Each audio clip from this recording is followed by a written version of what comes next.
বিসমিল্লাহির-রহমানির-রহিম। আমি চৌধুরী রফিকুল আবরার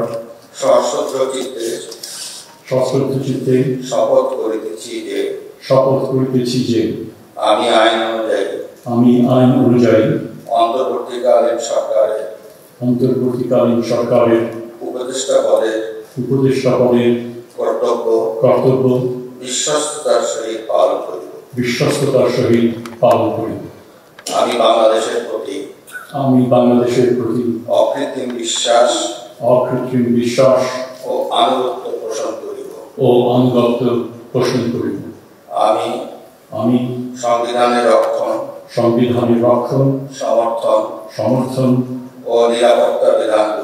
ও নিরাপত্তা বিধান করিব এবং আমি ভীতি বা অনুগ্রহ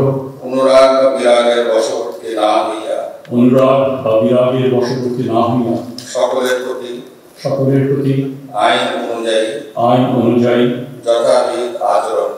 যথাবিহিত আচরণ করিব।